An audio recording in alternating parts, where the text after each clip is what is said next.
Thank you, everybody, for tuning in to Permission to Speak Freely podcast. I am your host, Chief Ali, also known as The Highest. I have a beautiful guest in the studio with me today by the name of Candace Thompson. She is the CEO and owner of Yeah, You Too. She can be able to tell you a little bit more about her business, what she does, dealing with family, trauma, and things of that nature. So please give a warm welcome to my guest, Candace Thompson. How you doing, Candace? I am doing well, and thank you for having me. That's good. Thank you. So tell me a little bit about yourself and tell the people a little bit about yourself and who you are. Well, that's a long, I have no idea where to start. I grew up here in Cleveland, went to a Catholic school. I was a church girl, PK. And then I noticed that life for me, it took a turn. With anxiety and depression, and I hid that from a lot of people. And the more I hid it, though, the more I was seeing that I wasn't the only one dealing with this. Okay. Which is what I had this mindset that, well, I don't think I can be helped, but I can help other people. And that's how it began. In my first organization ever, I was, 19? And it was called One More Day. And that's how I started it. But I've been in mental health. I've worked in mental health my whole life, really. And I get satisfaction, and I'm happy working with other people and working in the community. So that's a little bit of my story, and that's how I built Yeah, You Too. Okay. That is very, very interesting. One of the things that you mentioned that I want to kind of, touch on a little bit is, you had dealt with and acknowledged you had anxiety, depression, which are, human emotions that most people, all of us have some real estate in. But I want you to kind of unpack that a little bit Okay. for me and for the audience of what was that turning point that made you acknowledge, or something that happened to say, hey, I'm sad, I'm depressed, I'm whatever you are, insert adjective. I didn't I thought I was okay. I had friends. I had lots of friends. I wouldn't say I was like, a it girl, but I was, I had friends. I had everything I wanted, and I was the only child for 11 years. Okay. And I had no reason really to be sad until I began to have flashbacks of some trauma that happened to me when I was a little girl. So it didn't happen until I was about 13 where I started having these flashbacks. But it happened to me between the ages of 2 and 4. And so that's when I started being like, okay, something's going on. The dreams, the withdrawing from my friends. And then later on, I knew something was wrong when I had the urge to self-harm. That is when it all took a turning point from there. So you got a PK who has to, as the first family in the church, where it's like, who can I tell this to? Mm-hmm. And me and my grandfather, God rest his soul, were very close. And I could talk to him and he would pray for me, but I couldn't explain it, what I was going through. I just didn't know. I couldn't explain it. And it began to spill over in other areas of my life. Okay. And relationships and things. Wow. That's very interesting. How did that impact you? Like your traumatic experience that seemed to, showed up when it wanted to. How did that impact you mentally, and how did that impact you emotionally? It impacted me emotionally a lot because I had a lot of questions. Because it was like, don't ask, don't tell almost of what happened to me. And then I demanded answers. So it impacted me mentally because I was like, oh, I'm crazy. I mean, these are things I hear about or see movies about. You know, you don't. I always thought self harm was kind of, I hate to say it, but a white girl thing. Yeah. Yeah. Yeah. Yeah. You usually hear, Mm-hmm. certain self-injurious behaviors like that are Right. Typically, we culturally not. Yes. Yeah. But now it just is. I see a lot of it in our culture. Mm-hmm. I think it was happening. I think that the anorexia, the bulimia, the things that we didn't really hear in our culture was in fact happening to one of my close friends. But it just didn't come out that way. We didn't think of it that, we didn't know. Yeah. Very interesting on this information, and thank you for having the strength to even, share. It takes a different courage to be able to have that conversation, be able to speak about, filling in the blanks of what potentially happened and how it affected you. And as you mentioned, vaguely it affected your relationships and I'm assuming of all kinds. Oh, yes. So what inspired the creation of Yeah, You Too? Yeah, You Too came much later. So Yeah, You Too started 3 years ago. Okay. What saved my life was writing, poetry. I did a lot of spoken word. I wrote 3 self-published books when I was 19 and 20. And that's how I found out people were actually going through the same thing. When they read, it was a fictionalized autobiography. So I did a lot of metaphors, a lot of things and I had his name. I should know his name, but he read it. He was like, if you gonna say it, say it. Mm-hmm. Because, like I said, the church, I was hurt by the church, by members of the church, and so, it's different now. Okay. But I did go through a spell of, I didn't want anything to do with it. But I would say writing is what saved my life. And then once people were reading it and I found out they weren't, they were going through the same thing, then I came up with One More Day, which is my very first organization.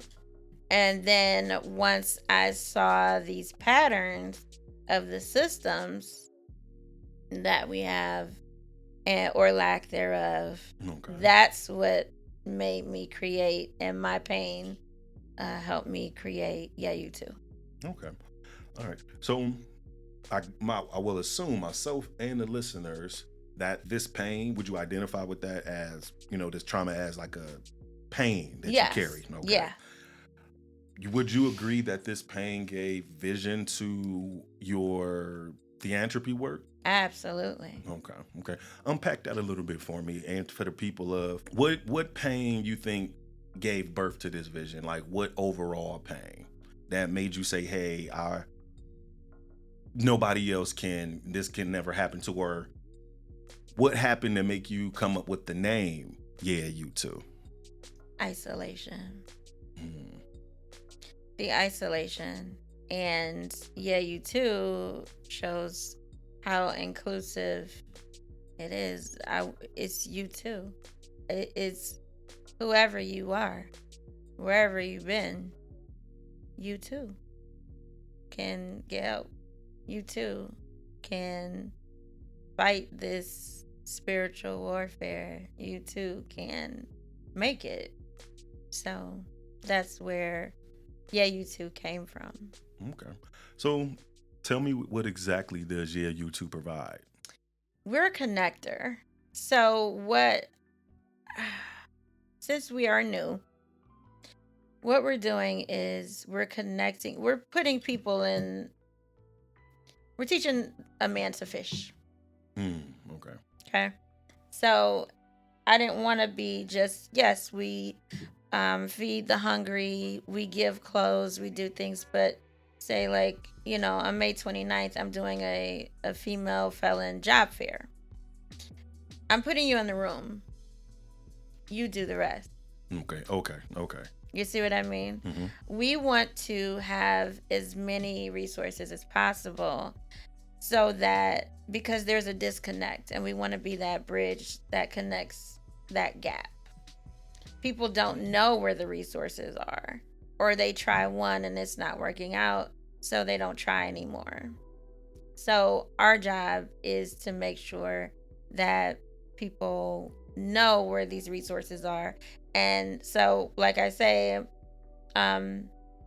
we want you to find resources and we want the resources to find you. Mm-hmm. Good. So that's our biggest thing. But we also educate and do workshops as well. I think that it's a beautiful thing. As being a person who does mental health and donating to the community, we've done book bag drives, we've done other community events where we're doing truck and treat, where people just come in and doing candy and things of that nature. Right. I truly believe that in my own philanthropy work, Mm-hmm.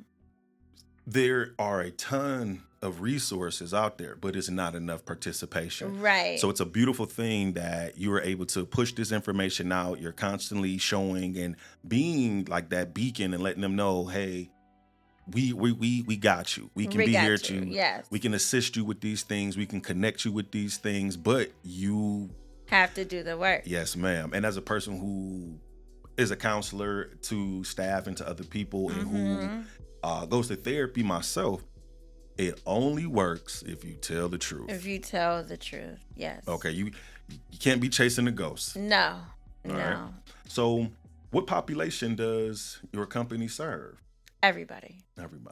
That's why it's called you too. Okay. Men, women, children, infants. Women, children. Yes, you name it. So my goal is partnering with the big, the mid-size, the small, the grassroots, like all the nonprofits, all the ones that, that's what I'm trying to do, is to connect and partner so that I can be a GPS for someone.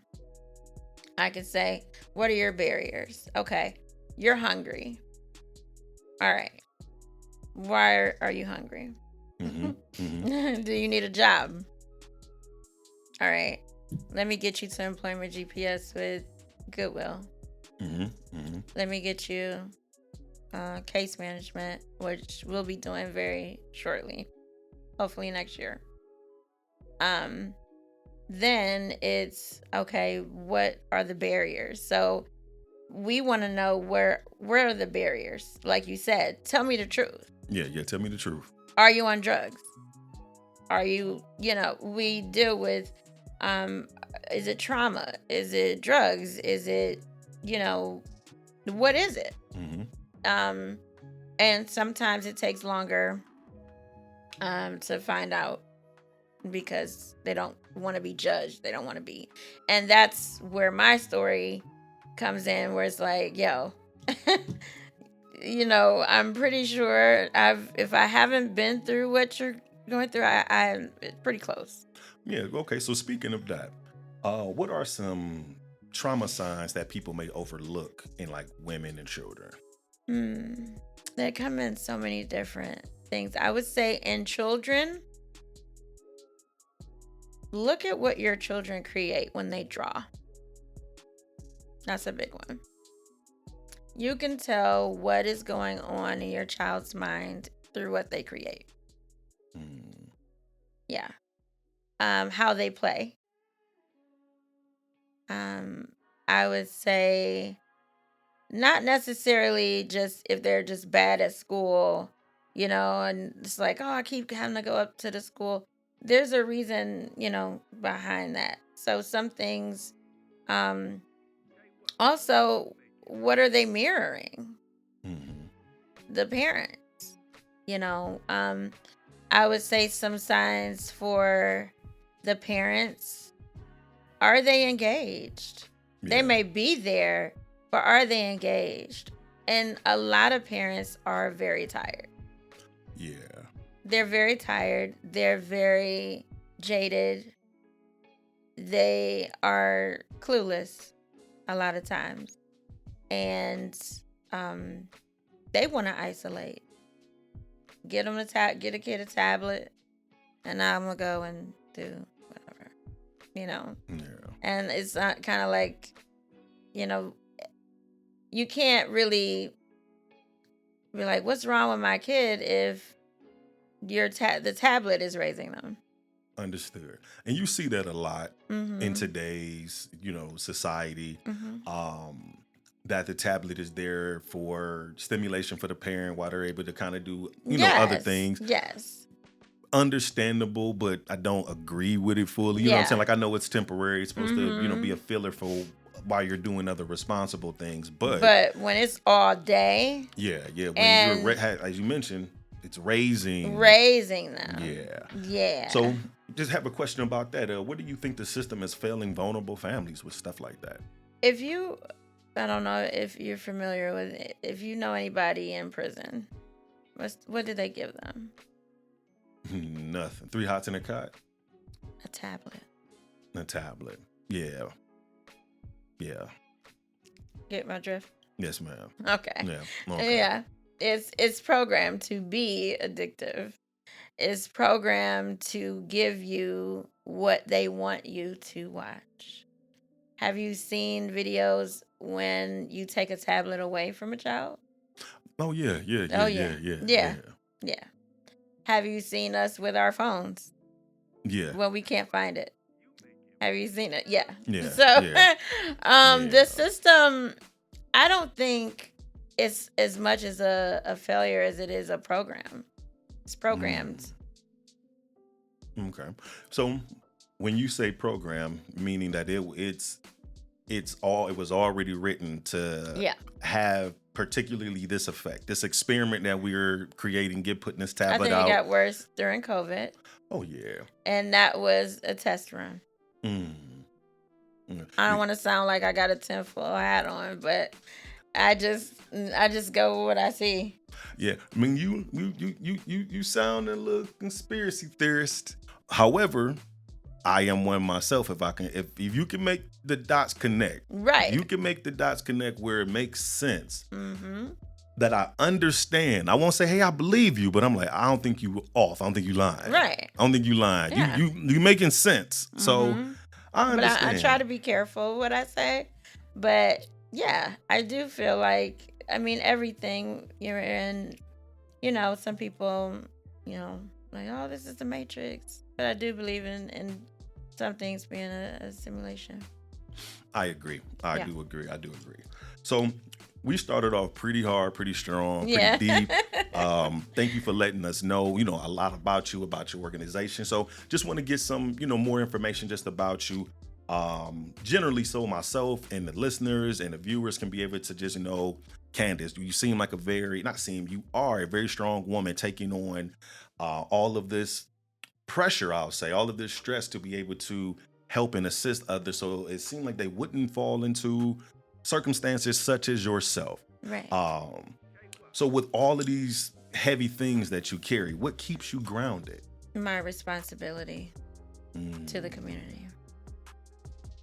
That's like a superhero kind of thing. Yeah, right. I like that though. Right. I have a responsibility. I think that I went through this for a reason, and I think it would be selfish if I did not help. I think it would be selfish if I didn't try to raise up other people. So, yeah. Pushing awareness. Yes. Okay, I like that. I like that. What message would you give to somebody that is looking for resources and looking for help, but they're afraid or they're scared, or what advice would you give to them? What advice would I give to someone who's afraid? So, don't give up the first time it doesn't work out. Okay. You have to make these systems and everything work for you. It's not cookie cutter, but you need more than one resource. Mm-hmm. So, if you need food, don't turn down clothes. Don't turn down, I would say, look at all things, all resources. Make sure you advocate for yourself. I would say if you need someone to advocate for you, we do that. Mm-hmm. Okay. But advocate for yourself, that you're not just another number, that you're not just another person. Oh, you need government assistance. Oh, you're this, you're that. Don't let anybody tell you your story. Absolutely. I think a lot of times people are ashamed. They don't want to, it's not even that, they just don't want to seem like everybody else with the same problem. And I think they get ashamed. But don't be ashamed. You need help. Yeah. So let's unpack that a little bit. The not be ashamed to ask for help, or to, I guess I'll speak for him, a place for a man, making yourself vulnerable to be able to speak about what has possibly happened to you. Yes. Men go through things as well. Oh, People yeah. go through things as well. Yeah. And I think that sometimes in the world and in different cultures and communities, it's almost unheard of that things happen to men. Yes. That they're abused, that they're molested, that they're taken advantage of. All of these different things that you will feel or think that were just woman bound, that these only happen to women. Like, no, men are buck broken, they're humiliated, they're emasculated in all kind of different ways. Absolutely. To try to take their spirit, try to knock the light out of them. And when men still rise to the occasion, it hurts the person, the oppressor who pushed it upon them. Yes. And because it didn't work. So just giving, that information as a man who's been through my own things and situations, and who's finding the truth in therapy, finding the situation, finding that everybody doesn't think the same way. To someone, they may not feel like they did anything wrong. Right.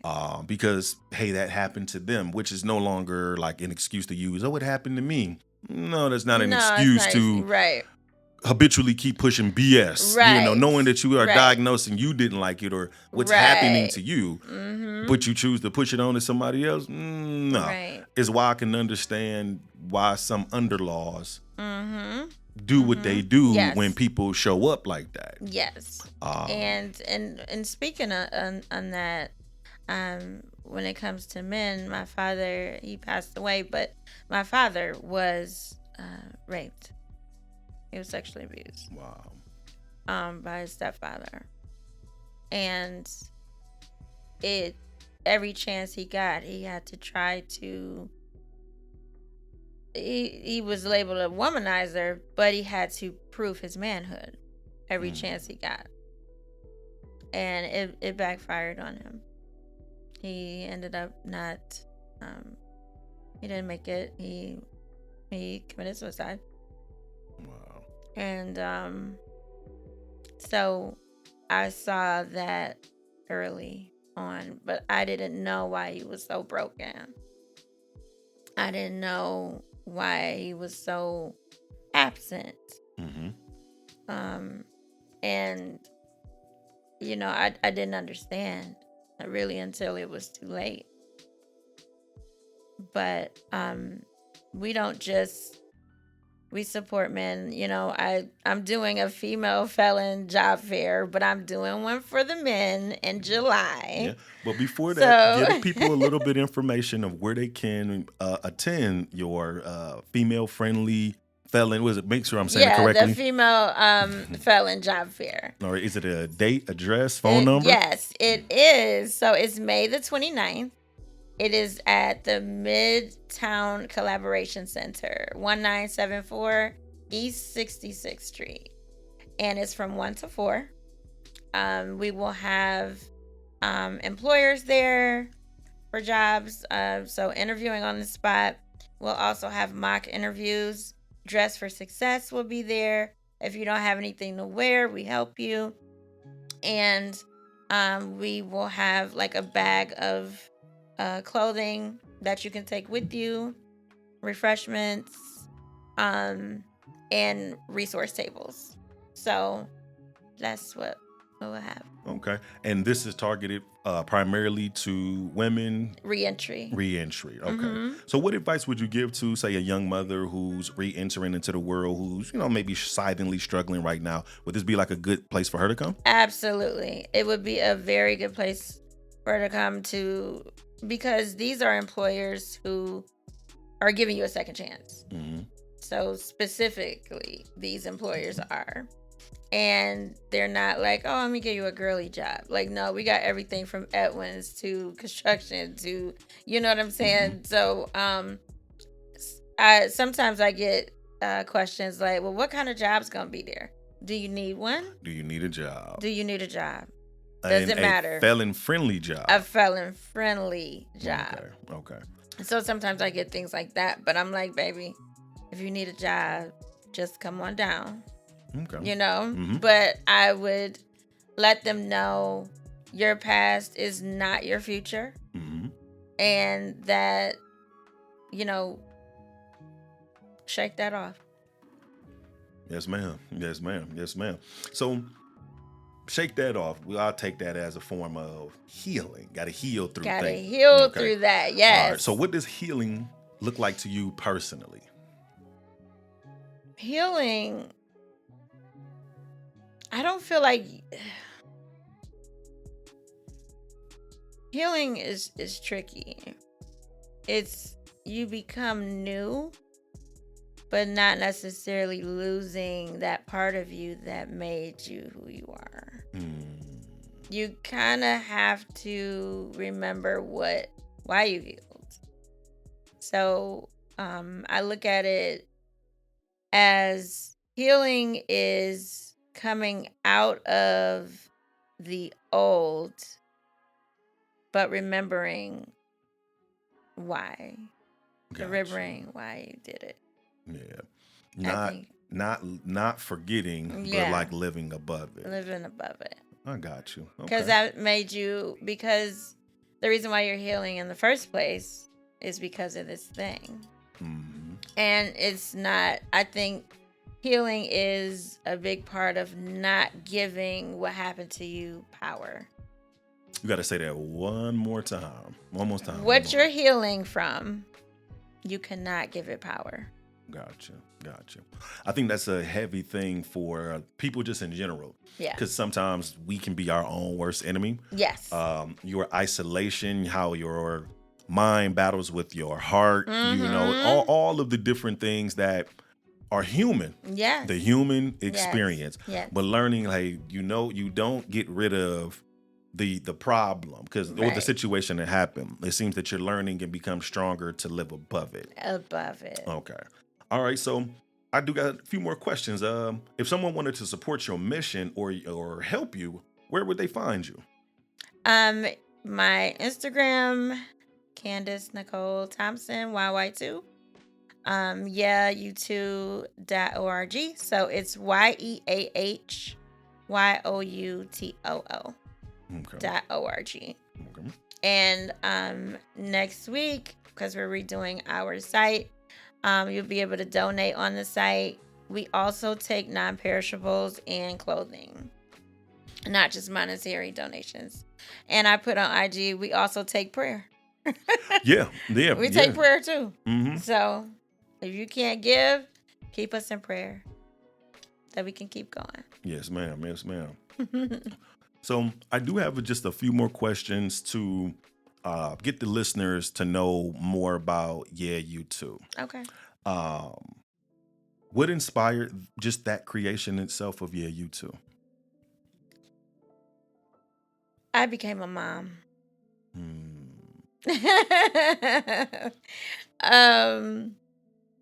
And I was thinking about legacy, and my son is 7 now, and he knows how to do a PowerPoint, and I'm doing You Too Kids, and he wants to be over that. So he's like, "Mommy, you got another podcast?" I was like, "Yeah, I do." He's like, "You're gonna be famous. You're gonna be on TV." I was like, "I don't know about that. We working baby. on it. We working on it. We working on it. We working on it. But yes, I think I got very serious about it when I became a mom. Okay. Yeah. So what does the name mean to you? Or what does the name mean itself? You Too? Yeah. So some people that we were talking about who are ashamed, who have stigma, who whatever the case may be, it's like, come on, You Too. You need something? Come on, You Too. You a veteran? Come on. You was a victim of domestic violence, rape? Come on, You Too. Okay. You know, it's inclusive. I like that word. Very, very, very much inclusive. Okay. All right. So one thing that I want listeners to know about you, just from our interaction, is that you can feel your passion. You can feel that you are serious about what it is you do, that you want to make a change, that you are doing things from your point of view of, hey, You Too. It happened to me too. Yeah. I don't want it to happen to you, so I want to be able to give what I did not have. Right. Okay, so with and I think that's a beautiful, beautiful thing. Listeners, that's a beautiful, beautiful thing. I'm here with Candace Thompson, owner and CEO of You Too. She's here today at Permission to Speak Freely podcast, blessing us with her information and just her trauma information that she's given about resources that she helps with families, her community. Just a beautiful, beautiful, beautiful thing that you don't really see too much, and wanted to invite her on the show so that we can be able to boost up her morale, boost up her followers, be able to boost up her blessings, be able to boost up all the resources that she needs and all the connections that she's able to bring, and being collaborative, being very inclusive with our connection, both being mental health. Yes. Okay. Yes. So if there's something you would love the listeners to be able to take from today's episode, which will be, a lot we talked about. Yeah. Okay, a lot we talked about just in this first session. What is something you would love for the listeners to take with them? Keep fighting. Keep fighting. Keep fighting. Even on your worst days, you might not be standing where you want to be, but you're still standing. Absolutely. And so that has to count for something. Don't stop fighting. Don't stop dreaming. Stop shortchanging yourself. And I would say the past is the past. There's nothing you can do about it. But you can get stronger from it. You can make money from it. Yeah, absolutely. Absolutely. Make it a paycheck. Yeah. Okay. What's next for Candace Thompson and You Too? So, the donor piece, I'm looking to do some really cool fundraisers. I also want to be able to build Medicaid so that I can continue doing educating and building with children and educating. So just being more visible and just growing in every way. That's the future, and I can see it being huge. Gotcha. I don't want it. I don't have any limits on it. No ceilings. No ceilings. Lil Wayne. No yes, ceilings. No ceilings. That's right. Okay, I got you. So I greatly appreciate you coming on the show today, being able to tell your side of the story of things, be able to express to people what it is that you are, what it is that you do, what it is that you represent, and where people can find you. Yes. So thank you for tuning in to another episode of Permission to Speak Freely podcast. I am your host, Chief Ali. I am Candace Thompson. And you have the permission to speak freely. Keep me from all evil. Lord, would you keep me